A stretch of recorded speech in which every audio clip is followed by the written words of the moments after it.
Hello, welcome to the Blue Planet. Let's begin with the topic conservation of biodiversity. Word biodiversity drive किया गया है दो word से, bio और diversity से. Bio means life and diversity means variety. तो variety of living beings को हम कहते हैं बायोडाइवर्सिटी. और कंजर्वेशन ऑफ बायोडाइवर्सिटी क्या होता है? It is the protection, restoration and management of biodiversity. Protection, restoration, management क्यों की जाती है? ताकि सस्टेनेबल बेनिफिट्स लिए जाएं प्रेजेंट में और फ्यूचर के लिए. तो दो मेथड हैं बायोडाइवर्सिटी कंजर्वेशन के. एक होता है इन सिटू कंजर्वेशन और दूसरा होता है एक्स सिटू कंजर्वेशन. इन सिटू कंजर्वेशन को हम ऑन साइट कंजर्वेशन भी कहते हैं, जो कि नेचुरल हैबिटेट में होता है. तो in situ conservation refer to the preservation and protection of the species in the natural habitat. जब किसी स्पीशीज़ के उसके नेचुरल हैबिटेट में हम कंजर्व करते हैं तो उसको इन सिटू कंजर्वेशन कहते हैं. इन सिटू को इन वाइवो कंजर्वेशन भी बोलते हैं. कभी क्वेश्चन में आ जाए इन सिटू ना आए इन वाइवो लिखा हो तो यही होता है कि इसका क्या मीनिंग होता है इन सिटू कंजर्वेशन. दूसरा टाइप होती है, मेथड होता है एक्स सिटू कंजर्वेशन, जिसको हम बोलते हैं ऑफ साइड कंजर्वेशन भी बोलते हैं, जो कि outside of natural habitat. Natural habitat से आउटसाइड जो है, बाहर अवे फ्रॉम नेचुरल हैबिटेट में जो कंजर्वेशन की जाती है तो उसको बोलते हैं एक्स सिटू कंजर्वेशन. और it is the preservation of components of biological diversity outside there natural habitat.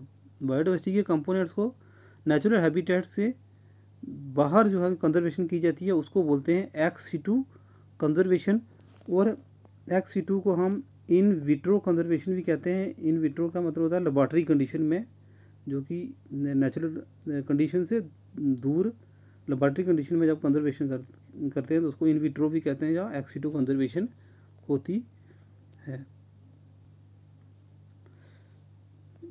In situ conservation और एक्स सिटू कंजर्वेशन जो है बायोडाइवर्सिटी का, ये इसके दो रीजन एरियाज जो होते हैं, इसके अंडर जो मेथड आते हैं वो ये हैं इन सिटू और एक्स सिटू के. इन सिटू में कौन कौन से एरियाज आते हैं? National parks, wild life sanctuaries, biosphere reserve, sacred grooves, sacred forest और लेक्स आते हैं. मैनग्रूव्स और कोरल रीफ जो हैं ये सारे इन सिटू कंजर्वेशन का हिस्सा होते हैं.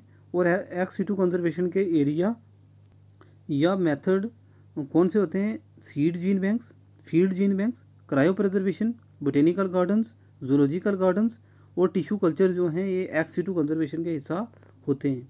In situ conservation involve the management of biodiversity in the same area where it is found. क्या मीनिंग होता है इसका कि इन सिटू कंजर्वेशन में जो बायोडाइवर्सिटी की मैनेजमेंट की जाती है वहीं पर की जाती है जहाँ पर वो बायोडाइवर्सिटी पाई जाती है, उसके अंदर ही की जाती है ये चीज़. इन सिटू कंजर्वेशन के कुछ एडवांटेजेस हैं. वो क्या है कि it preserve species as well as their natural habitat. कि इन सिटू कंजर्वेशन में स्पीशीज़ की प्रिजर्वेशन तो होती है, उसका हैबिटेट भी प्रिजर्व होता है, नेचुरल हैबिटेट. इसके अलावा क्या होता है, इसमें लार्ज नंबर ऑफ जो पॉपुलेशन है उसको प्रोटेक्शन मिलती है. और ये इकोनॉमिकली कन्वीनियंट मेथड होता है कंजर्वेशन का. और इसमें स्पीशीज़ को कहीं दूसरी जगह रीलोकेट करने की, ट्रांसफ़र करने की ज़रूरत नहीं होती. वो स्पीशीज़ वहीं पर किसी नहीं न्यू हैबिटेट में नहीं जन्म पड़ता, स्पीशीज़ को वहीं पर कंजर्वेशन की जाती है जहाँ उसका हैबिटेट होता है. तो इन सिटू कंजर्वेशन का ही क्या है पार्ट है नेशनल पार्क. ये एरिया होता है कौन सा, ये हैबिटेट जिसमें कि एक हैबिटेट प्रोवाइड करता है, जिसमें हैबिटेट स्पेसिफिक इसको बोल सकते हैं नेशनल पार्क हो, जिसमें पर्टिकुलर स्पीशीज़ या बायोडाइवर्सिटी का हैबिटेट को प्रिजर्व किया जाता है. ये एरिया स्ट्रिक्टली रिजर्व होता है for the betterment of wild life के लिए. तो इस एरिया को जो नेशनल पार्क होते हैं इसके ओनर कौन होता है? गवर्नमेंट होती है. एरिया जो है इसको स्ट्रिक्ट मतलब प्रोटेक्ट किया जाता है फ्रॉम ह्यूमन एक्सप्लॉयटेशन से, इंडस्ट्रियलाइजेशन और पोल्यूशन से एरिया को बचाया जाता है. इसमें कटिंग और ग्रेजिंग जो एक्टिविटीज़ होती हैं इस नेशनल पार्क में बिल्कुल भी अलाउड नहीं होती. They have proper boundary marked होती हैं. नेशनल पार्क में प्रॉपर एक बाउंड्री होती है. जैसे किसी नेशनल पार्क में भी हम जाएंगे तो एक गेट होगा, वहीं से जा सकते हैं, बाकी वो बाउंड्री मार्क्ड होता है, वहाँ फेंसिंग होती है, नहीं जा सकते. तो नेशनल पार्क में ये होता है. तो और नेशनल पार्क में और क्या चीज़ें जुड़ी हुई हैं कि इसमें प्राइवेट ओनरशिप जो है वो एग्जिस्ट नहीं करती, सीधा ये गवर्नमेंट के अंडर ही होता है। नेशनल पार्क जो है वो प्रोटेक्टेड एरिया कैटेगरी में रखा गया है इसको, वो जो कि डिक्लेयर किया गया था वाइल्ड लाइफ प्रोटेक्शन एक्ट 1972 में।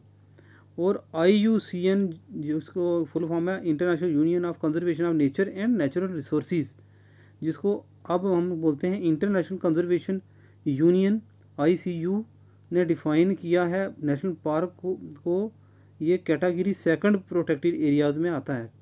प्रोटेक्टेड एरिया के कैटेगरी सेकंड में आता है नेशनल पार्क। और नेशनल पार्क जो है वो इंडिया की कितना जोग्राफिकल एरिया का पोर्शन वो कवर करता है, 1.23% इंडिया के जोग्राफिकल पोर्शन को कवर करता है नेशनल पार्क्स। तो ये नेशनल पार्क में विज़िट करने के लिए कोई अप्रूव्ड पर्सन ही अंदर जा सकता है, चाहे वो कोई जो विज़िटर जाएगा या तो विज़िटर टिकट लेकर या कोई अप्रूव्ड लेटर जो गवर्नमेंट बॉडी होती है उससे लेकर ही अंदर विज़िट कर सकता है नेशनल पार्क में। और जो विज़िटर विज़िट करते हैं नेशनल पार्क में वो एक व्हीकल में जाते हैं जिसका एक पर्टिकुलर रूट होता है, उसी रूट में वो गाड़ी चलती है। वहाँ पर जंगल सफारी या बसेस होती हैं उसके थ्रू ही जा सकते हैं और उनका एक पर्टिकुलर रूट होता है। और विज़िटर जो जाते हैं उनको उस गाड़ी के अंदर ही रहना होता है, कहीं बाहर नहीं जाना होता गाड़ी से निकल कर, क्योंकि वहाँ वाइल्ड लाइफ होती है और कोई भी वाइल्ड एनिमल्स होते हैं वो अटैक कर सकते हैं। कुछ अप्रूव्ड प्लेसेस होती हैं जहाँ पर गाड़ी रुकती है, वहाँ विज़िटर उतर कर देख सकते हैं नेचर का जो है नज़ारा, उसको इंजॉय कर सकते हैं। फ़ोटोग्राफ्स जो होते हैं, फ़ोटोग्राफ्स जो हैं वो अलाउड होते हैं नेशनल पार्क में कि फ़ोटोग्राफ लेते हैं लोग जो विज़िटर जाते हैं। लेकिन अगर रिसर्च और एजुकेशनल पर्पज़ के लिए जाना है तो उसके लिए प्रायर परमिशन लेनी होती है, ऐसे हम नहीं जा सकते डायरेक्टली ही। और जिम कॉर्बेट नेशनल पार्क है जो ये फर्स्ट नेशनल पार्क है इंडिया में जो इस्टेब्लिश हुआ था इन 1936 में। और इनिशियली इसको नाम दिया गया था हैले नेशनल पार्क, क्योंकि इनके इस नेशनल पार्क के फाउंडर थे सर मैल्कम हैले, तो उनके नाम से इसको हैले नेशनल पार्क दिया था। और ये 1936 में इस्टेब्लिश हुआ था फर्स्ट टाइम। और 1956 में in the honour of Jim Corbett कौन थे, जिन्होंने बहुत सारे इनिशिएटिव लिए थे इंडिया में वाइल्ड लाइफ को प्रिजर्वेशन के लिए, उनके नाम से गवर्नमेंट ऑफ इंडिया ने इसका रीनेमिंग की और कॉर्बेट नेशनल पार्क जो है रखा था। तो अब इसको कॉर्बेट नेशनल पार्क और जिम कॉर्बेट नेशनल पार्क कहते हैं। वर्ल्ड की बात करें तो फर्स्ट नेशनल पार्क जो है वो येलोस्टोन नेशनल पार्क है, जो कि इस्टेब्लिश हुआ था 1 मार्च 1872 में। और ये यूनाइटेड स्टेट में है। मई 2020 के डेटा के हिसाब से ये जो है 105 नेशनल पार्क्स हैं इंडिया में, इतना वो स्क्वायर किलोमीटर एरिया को कवर करते हैं। और 1.23% जो जोग्राफिकल पोर्शन है परसेंटेज के हिसाब से इंडिया का कवर करते हैं नेशनल पार्क। नेशनल पार्क की जो लिस्ट है इंडिया के नेशनल पार्क्स की, और कब वो ईयर ऑफ एस्टेब्लिशमेंट कब हुए और कौन सी वाइल्ड लाइफ एग्जिस्ट करती है नेशनल पार्क में, वो विकीपीडिया पर अलाउड है, अवेलेबल है। और वहाँ पर आप चेक करें एग्ज़ाम में जाने से पहले एक बार ऐसे, क्योंकि इनका नंबर भी चेंज होता रहता है। जैसे इस डेटा के हिसाब से 105 है लेटेस्ट डेटा के साथ, लेकिन इनका नंबर फिर बढ़ता जाता है। जब एग्ज़ाम जाएँ तो उसको पार्टिकुलरली विकीपीडिया से इसको लिस्ट को चेक करके जाएँ।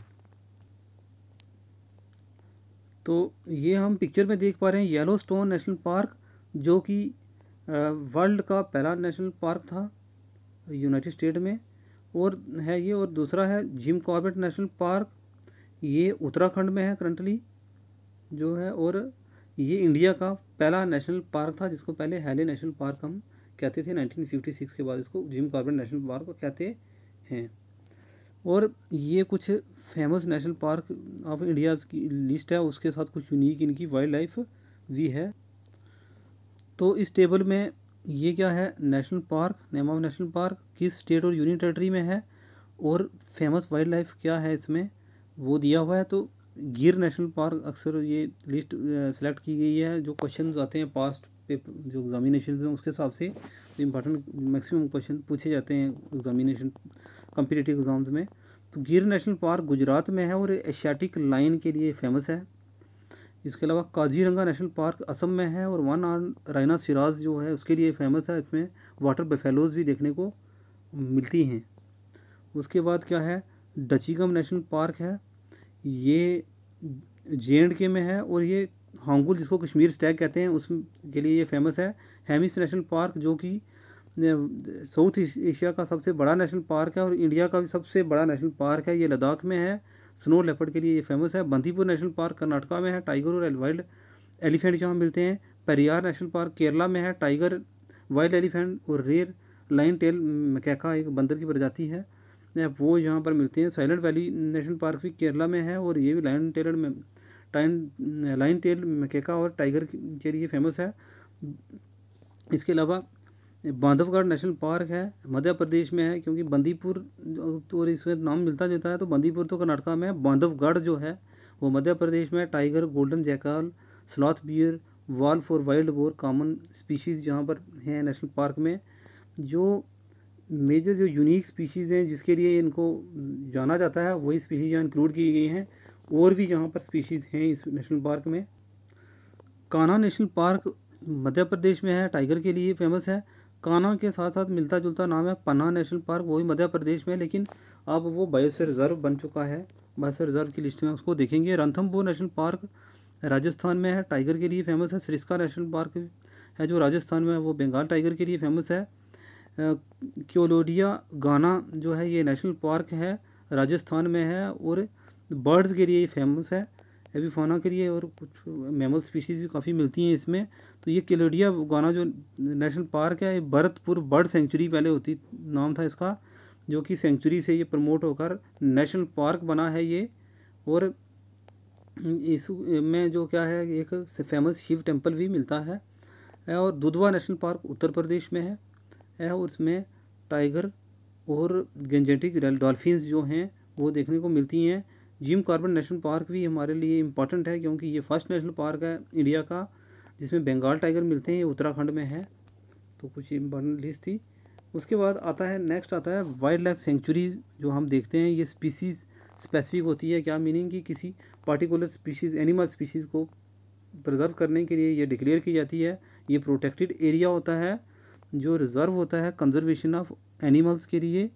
इसमें ह्यूमन एक्टिविटीज़ कौन सी, जैसे harvesting of timber, collection of minor forest products और प्राइवेट ओनरशिप राइट्स जो हैं वो भी क्या होते हैं, अलाउड होते हैं, अनलेस एंड अनटिल क्या कि अगर वो वहाँ के जो स्पीशीज़ हैं उनको इफेक्ट ना करें वहाँ की वाइल्ड लाइफ को, तो इस तरह के जो राइट ये दिए जाते हैं वाइल्ड लाइफ सेंचुरीज़ में।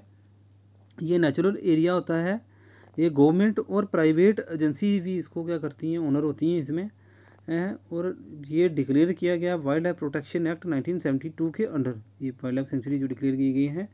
International union of conservation of nature and natural resources के हिसाब से IUCN के ने इसको डिफ़ाइन किया कैटेगरी 4 में। नेशनल पार्क की जब बात करते हैं वो कैटेगरी 2 प्रोटेक्टेड एरिया में आता था, ये कैटेगरी 4 के में आता है। और जो लेटेस्ट डेटा के हिसाब से 553 जो है वाइल्ड लाइफ सेंचुरीज इंडिया में हैं, जो कि इतना स्क्वायर किलोमीटर एरिया कवर करते हैं, और percentage wise 3.64% of geographical area India का है वाइल्ड लाइफ सेंचुरीज़ में, और इस यहाँ से लिया है डेटा।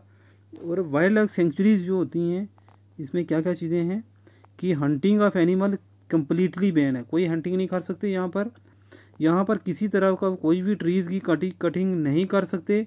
यहाँ पर जो हमने देखा है कि टिम्बर की हार्वेस्टिंग है वो ये है कि कोई सूखी लकड़ियाँ ले सकते हैं, लेकिन क्या है कि किसी भी तरह की कटिंग वगैरह जब वो अलाउड नहीं है, अदरवाइज़ कि ये सिर्फ वो सूखी लकड़ियाँ जो ऐसे कर सकते हैं, लेकिन हंटिंग और कटिंग जिसमें कि वाइल्ड लाइफ डिस्टर्ब हो वो चीज़ें बिल्कुल अलाउड नहीं है। वाइल्ड लाइफ सेंचुरीज़ में भी clearing of forest for agriculture purpose के लिए भी बिल्कुल अलाउड नहीं है। और इम्पॉर्टेंट चीज़ वाइल्ड लाइफ सेंचुरी के साथ जुड़ी हुई है कि वाइल्ड लाइफ सेंचुरी जो है वो फिज़िकली फेंस्ड नहीं होती, यहाँ पर पूरे तरीके से क्या है लोगों के लिए रिस्ट्रिक्टेड नहीं होती, यहाँ पर एंट्री और रोमिंग लोगों के लिए फ्री है, रिसर्च कर सकते हैं, एजुकेशन पर्पज़ के लिए यूज़ होती है ये। क्योंकि यहाँ पर जो इम्पोर्टेंट ये है कि यहाँ पर कोई बाउंड्री नहीं होती, जिस तरीके से कि नेशनल पार्क की एक बाउंड्री होती है वो फिज़िकली ये उस तरीके से नेशनल पार्क की तरह बाउंड्री फेंस्ड नहीं होती, जिसकी वजह से यहाँ पर कहीं से भी विज़िट किया जा सकता है रिसर्च वगैरह और बाकी पर्पज़ के लिए। तो ये वाइल्ड लाइफ को प्रोटेक्शन के लिए डिज़ाइन की गई है, खासकर वाइल्ड एनिमल्स को। जैसे एग्जांपल है कि हीरपुर वाइल्ड लाइफ सेंचुरी है, तो स्पेशली वो वाइल्ड गोट के लिए एस्टेब्लिश की गई है। तो ये कुछ क्या हैं इम्पॉर्टेंट वाइल्ड लाइफ सेंचुरीज़ हैं, और स्टेट और उन किन यूनियन टेरिटरीज़ में हैं वो हैं, जैसे भद्रा वाइल्ड लाइफ सेंचुरी कर्नाटका में है चिन्नर वाइल्ड लाइफ सेंचुरी केरला में है, interview island wild life century Andaman है। तो इस तरीके से ये इंपॉर्टेंट कुछ हैं, इसको थोड़ा सा रोक के आप पास करके देख लेंगे। और ये हैं जैसे चिल्का लेक भी है, और ये Chilka wild life sanctuary Orissa में है। तो ये सारी इंपॉर्टेंट हैं, याद कर लेंगे इसको। तो बायोस्फीयर रिजर्व क्या होता है, उसके बाद ये भी इन सिटू मोड ऑफ कंजर्वेशन होता है। बायोस्फीयर रिजर्व भी ये इकोसिस्टम स्पेसिफिक होता है, क्योंकि इसमें पूरा का पूरा इकोसिस्टम को क्या किया जाता है, कंजर्व किया जाता है। ये मल्टीपर्पज़ प्रोटेक्टेड एरिया होता है, जो कि हेल्प करता है to conserve and protect all life form, सारी लाइफ फॉर्म्स को यहाँ प्रोटेक्ट किया जाता है। बायोस्फीयर रिजर्व जो है, इनको रिकॉग्नाइज़ किया गया है यूनेस्को के man and biosphere reserve programme के अंडर, जो कि सस्टेनेबल डेवलपमेंट को प्रमोट करता है। मैन एंड बायोस्फीयर प्रोग्राम जो वो शुरू किया गया था 1971 में ये शुरू हुआ था। ये भी क्वेश्चन कभी आता है कि कब हुआ था। तो इस बायोस्फीयर रिजर्व में सिर्फ प्लांट्स और एनिमल को ही नहीं प्रोटेक्ट किया जाता, ह्यूमन कम्युनिटीज़ को भी प्रोटेक्ट किया जाता है, उनके कल्चर को भी, खासकर कौन से जो ट्राइबल लोग होते हैं उनके कल्चर और उनकी ट्रेडिशनल लाइफ को भी प्रिजर्वेशन कर दी जाती है यहाँ पर। रिजर्व हैं, और ये बायोस्फीयर रिजर्व है IUCN कैटेगरी के एक प्रोटेक्टेड एरिया की कैटेगरी 5 में आता है। जैसे हमने पढ़ा कि नेशनल पार्क कैटेगरी 2 में आता है, वाइल्ड लाइफ सेंचुरी कैटेगरी 4 में आती है, ये कैटेगरी 5 में आता है। वर्ल्ड के केस में अगर देखें तो लगभग 714 बायोस्फीयर रिजर्व हैं टोटल, जो कि 129 कंट्रीज़ में हैं। ये जो बायोस्फीयर रिजर्व होते हैं, ये बड़ा लार्ज एरिया होता है अगर हम उसको नेशनल पार्क और वाइल्ड लाइफ सेंचुरी के साथ कंपेयर करें। और इसमें क्या है, वाइल्ड लाइफ सेंचुरी और एक नेशनल पार्क और वाइल्ड लाइफ सेंचुरी भी इंक्लूडेड हो सकती है नेशनल पार्क में, जहाँ एक से ज़्यादा नेशनल पार्क की बाउंड्रीज भी हो सकती हैं बायोस्फीयर रिजर्व में। नीलगिरी बायोस्फीयर रिजर्व है, जो कि फर्स्ट बायोस्फीयर रिजर्व इंडिया का इस्टेब्लिश हुआ था 1986 में। तो इंडिया का सबसे पहला बायोस्फीयर रिजर्व कौन सा है, नीलगिरी बायोस्फीयर रिजर्व, जो कि 1986 में इस्टेब्लिश हुआ था। ये वेस्टर्न घाट में है। वेस्टर्न घाट में इसमें 3 स्टेट्स की बाउंड्री जो लगती हैं वहाँ पर है ये, क्योंकि नीलगिरी हिल्स हैं उनके नाम से है, वहाँ पर है ये बायोस्फीयर रिजर्व। तो इसमें 3 स्टेट्स हैं, केरला, कर्नाटका और तमिलनाडु को बाउंड्री लगती है, वहाँ पर ये बायोस्फीयर रिजर्व है। जैसे कि इस फिगर में नीलगिरी बायोस्फीयर रिजर्व हम देख पा रहे हैं, ये यहाँ पर केरला है, इधर तमिलनाडु और यहाँ कर्नाटका। तो ये नीलगिरी की पहाड़ियाँ हैं, तो यहाँ पर ये बायोस्फीयर रिजर्व है। इसी की पहाड़ियों की वजह से इसका नाम पड़ा नीलगिरी बायोस्फीयर रिजर्व, वहाँ पर है ये। तो जो 18 टोटल बायोस्फीयर रिजर्व हैं, उनमें से 12 बायोस्फीयर रिजर्व जो यूनेस्को के मैन एंड बायोस्फीयर प्रोग्राम के वर्ल्ड नेटवर्क में ये आते हैं, 12 है। और बायोस्फीयर रिजर्व जो है 3 जोन में डिवाइड होते हैं। इनर मोस्ट जो जोन होता है उसको कोर जोन को कहते हैं, ये इनर मोस्ट जोन होता है कोर जोन, जो कि लार्जली प्रोटेक्टेड एरिया है। यहाँ पर ह्यूमन इंटरफेरेंस बिल्कुल भी जो है अलाउड नहीं है, स्ट्रिक्टली प्रोहिबिटेड है यहाँ पर। और ये इनर मोस्ट पोर्शन होता है कोर जोन, जो कि इनर मोस्ट अनडिस्टर्ब इकोसिस्टम होता है। अगर इसकी हम डायग्राम देख लें तो ये जोन होते हैं 3 zone, core zone, buffer zone और ट्रांजिशन जोन। कोर जोन सबसे अंदर का बायोस्फीयर रिजर्व का जोन होता है, जहाँ पर बिल्कुल किसी तरह की भी डिस्टर्बेंस अलाउड नहीं होती। बफर जोन होता है जहाँ पर एजुकेशनल पर्पज, साइंटिफिक जो है रिसर्च की जा सकती है, लेकिन और ये मिडिल जोन होता है, बिटवीन पड़ता है कोर और ट्रांजिशन जोन के बीच में बफर जोन। ट्रांजिशन जोन जो है आउटर जोन होता है सबसे टर्मिनल पर, और यहाँ पर क्या है, ह्यूमन सेटलमेंट भी अलाउड होती हैं, ये हम देख पा रहे हैं। ट्रांजिशन जोन पर ये आउटर जोन होता है बायोस्फीयर रिजर्व का। तो यहाँ पर अगर हम इसको पढ़ें, कोर जोन के बाद बफर जोन आता है, तो ये सराउंडिंग होता है, कोर जोन के बाहर वाला पोर्शन होता है, और कोर और ट्रांजिशन जोन के बीच का पोर्शन को हम बफर जोन कहते हैं। और यहाँ पर कोई किसी तरह की रिसर्च और एजुकेशनल एक्टिविटीज़ जो हैं वो परमिटेड होती हैं, यहाँ कर सकते हैं बफर जोन में, कोर जोन में नहीं। और दीज लेकिन तब तक ये रिसर्च और एजुकेशन के पर्पज़ के लिए यहाँ लो किया जा सकता है, परमिशन दी जा सकती है जब कि ये अंदर कोर जोन को डिस्टर्ब ना करें।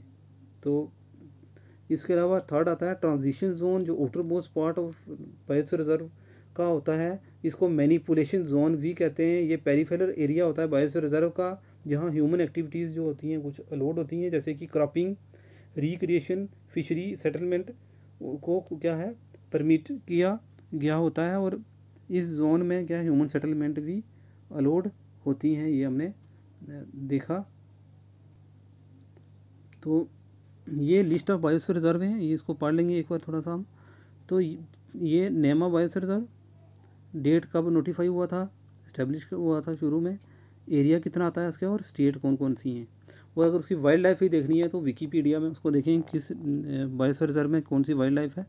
तो सबसे पहला हमारा बायोस्फीयर रिजर्व था नीलगिरी इंडिया में, जो 1986 में इस्टेब्लिश हुआ था। ये तमिलनाडु, केरला और कर्नाटका का एरिया आता है। दूसरा नंदा देवी नेशनल पार्क है, जो कि उत्तराखंड में है। नोकरेक मेघालय में है। ग्रेट निकोबार अंडमान निकोबार द्वीप समूह में है। गल्फ ऑफ मन्नार जो है तमिलनाडु है। मानस असम में है। सुंदरबन वेस्ट बंगाल में है। ये सुंदरबन जो है वो नेशनल पार्क जो है ये वेस्ट बंगाल में गंगा और ब्रह्मपुत्र जो डेल्टा है वहाँ पर है। ये सिम्पलीवाल जो है ये उड़ीसा में है नेशनल पार्क। तो इसके अलावा दिब्रू सईखोवा असम में है। ध्यान दिबांग ये इम्पॉर्टेंट है, अरुणाचल प्रदेश में है। पंचमढ़ी मध्य प्रदेश में है। कंचनजुंगा सिक्किम में है। अगस्ता मलाई केरला में। और ये अचन कमर अमरकंटक जो है ये मध्य प्रदेश छत्तीसगढ़ के में आता है। ये एक कच्छ जो है गुजरात में, कोल्ड डेजर्ट हिमाचल प्रदेश में, शालम हिल आंध्र प्रदेश में और पन्ना मध्य प्रदेश में है। ये बायोस्फीयर रिजर्व हैं। टोटल 18 बायोस्फीयर रिजर्व हैं, इसको पढ़ लेंगे। और अगर हम मैप के हिसाब से देखें तो कोल्ड डेजर्ट जो है यहाँ पर कहाँ पर है, ये बायोस्फीयर रिजर्व हिमाचल प्रदेश में है। नंदा देवी उत्तराखंड में है। कंचनजुंगा सिक्किम में है, दिख रहा है हमें, गुजरात में। रन ऑफ कच्छ शालम आंध्र प्रदेश में। ये नीलगिरी जो पहला बायोस्फीयर रिजर्व था यहाँ पर है। तो इस तरीके से ये टोटल है मैप में हम देख सकते हैं इसको। सेक्रेड ग्रूव्स और लेक्स जो हैं ये भी इन सिटू कंजर्वेशन का हिस्सा होते हैं। और ये क्या हैं, ये फॉरेस्ट पैचेस होते हैं जिसमें कि वर्शिप्स जहाँ पर लोग क्या करते हैं रिलीजियस पॉइंट ऑफ व्यू से इम्पॉर्टेंट होते हैं ये। और इनका जो एरिया है वो वेरी करता है, 0.5 to 500 हेक्टर जो है ये आता है। और ये रिलीजियस कम्युनिटीज़ के लिए इंपॉर्टेंट प्लेस होती हैं, सेक्रेड पवित्र होते हैं ये। सेक्रेड कल्चरली इंपॉर्टेंट होते हैं और बहुत सारे रिलीजियस और कल्चरल फेस्टिवल जो है यहाँ पर सेक्रेड ग्रोव्स में लेक्स में होते हैं अरेंज। और हंटिंग और लॉगिंग बिल्कुल यहाँ पर सेक्रेड ग्रोव्स में लोड नहीं होती। और यहाँ पर कुछ टेम्पल्स और मोनेस्ट्री और श्राइन्स के साथ ये क्या होते हैं एसोसिएटेड होते हैं। यहाँ पर ट्राइब्स क्या करते हैं, टेम्पल वगैरह बिल्ड करते हैं, जैसे कि देवदार forest in Kumaon region, Khasis in Meghalaya जो है एग्जांपल है सेक्रेड ग्रोव्स की। यहाँ पर किसी तरह के प्लांट्स और ट्रीज़ की कटिंग बिल्कुल अलाउड नहीं होती। इसी वजह से यहाँ पर एंडेमिक और रेयर स्पीशीज़ जो हैं उनको हम देख सकते हैं सेक्रेड ग्रोव्स में। जैसे कि बिश्नोई जो हैं वो फेमस हैं कि वो वाइल्ड लाइफ के साथ ज़्यादा प्यार करते हैं और वो पूरी तरीके से इसको सेक्रेड मानते हैं। लेक मानसर लेक J&K में है और ये भी सेक्रेड मानी जाती है। और यहाँ पर भी बहुत सारा फ्लोरा और फौना जो है वो प्रिजर्व है। यहाँ पर मछली वगैरह पकड़ना भी मना है पूरे तरीके से। तो नेक्स्ट आता है एक्स-सिटू कंजर्वेशन, जिसको बोलते हैं conservation outside the natural habitat. तो ये हैबिटेट जो नेचुरल होता है वहाँ से कंजर्वेशन बाहर की जाती है। तो पहला आता है कि कंजर्वेशन ऑफ प्लांट्स में क्या क्या आता है, जैसे सीड का स्टोरेज करते हैं हम किसी प्लांट।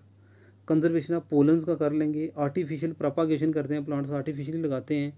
और फिर क्या करते हैं, कोई आर्टिफिशियल सीड लगाया, जो प्लांट्स ख़त्म हो रहे हैं और उनको दोबारा री इंट्रोडक्शन कर दिया वाइल्ड में। तो ये हिस्सा होता है एक्स-सिटू कंजर्वेशन का कि ये आर्टिफिशियल कंडीशन में सीड वगैरह पोलन्स वगैरह को ग्रो करते हैं, रखते हैं। और कंजर्वेशन ऑफ एनिमल्स में क्या आता है, जैसे कि एम्ब्रियो स्टोर करते हैं, एव्यूल वगैरह को, सीमन को, जेनेटिक मटेरियल को, और ये चीज़ें जीन DNA वगैरह को करके रखते हैं। क्रायो बैंक्स भी इसमें इन्वॉल्व होते हैं। Germ plasm bank captive breeding की जाती है कि किसी एनिमल को रख कर उसको रेयर करके उसकी ब्रीडिंग खुद करवाई जाती है।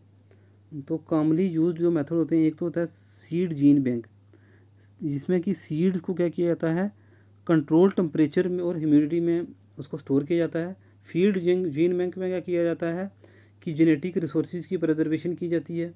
क्रायो प्रिजर्वेशन क्या होता है कि एक्सट्रीम लो टेम्परेचर पे ऑफ -196 डिग्री सेंटीग्रेड पर लिक्विड टेम्परेचर पे, जिसको बोलते हैं अल्ट्रा लो टेम्परेचर, वहाँ पर बायोटिक पार्ट्स जो होते हैं उनकी जो होते हैं उनको प्रिजर्व किया जाता है, ताकि उनकी मेटाबॉलिक एक्टिविटी जो है वो बिल्कुल सस्पेंड हो जाती है लो टेम्परेचर पर, और वो ज़्यादा देर तक रहते हैं। कैप्टिव ब्रीडिंग जो है ये भी की जाती है, जिसमें कि ऑर्गेनिज्म को कंट्रोल इन्वायरमेंट में रखा जाता है।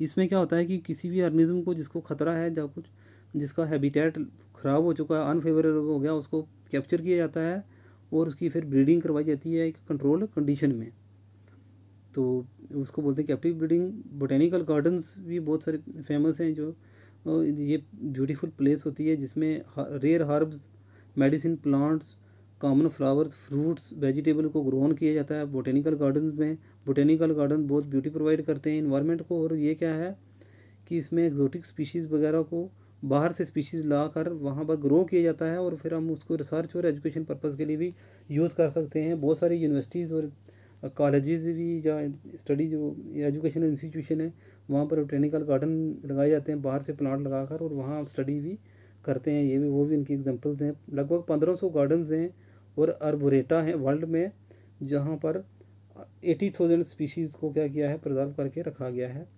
तो इसके अलावा एनिमल ट्रांसलोकेशन भी होता है एक्स सिटू कंजर्वेशन का ही, जिसमें किसी एनिमल को किसी उसके हैबिटेट से न्यू लोकेलिटी में लाया जाता है, उसकी ट्रांसलोकेशन की जाती है, क्योंकि वो एंडेमिक स्पीशीज़ होता है, वो वहीं किसी एरिया में पर्टिकुलर प्रेजेंट होता है, वहाँ से किसी दूसरे एरिया में जब उसको ट्रांसलोकेट किया जाता है तो उसको बोलते हैं एनिमल ट्रांसलोकेशन। ये भी एक्स सिटू कंजर्वेशन का हिस्सा होता है। जूलॉजिकल पार्क और जूलॉजिकल गार्डन्स जो हैं वो क्या करते हैं, एनिमल्स को मेंटेन करते हैं। कैप्टिव ब्रीडिंग है जहाँ सुपरविज़न में एनिमल को रखा जाता है।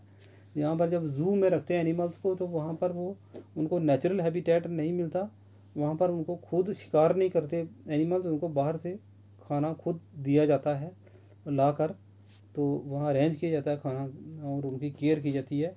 जबकि अगर इन सिटू में होते हैं वो खुद शिकार करते हैं, तो एक्स सिटू में ऐसा नहीं होता। ओल्डेस्ट जू है जो वर्ल्ड का, वो है सुकरन ब्रह्म जू है, जो कि वाइना में है, एक ऑस्ट्रिया में जगह है, वहाँ पर है, और ये इस्टेब्लिश हुआ था 1759 में, और आज भी एग्जिस्ट करता है ये।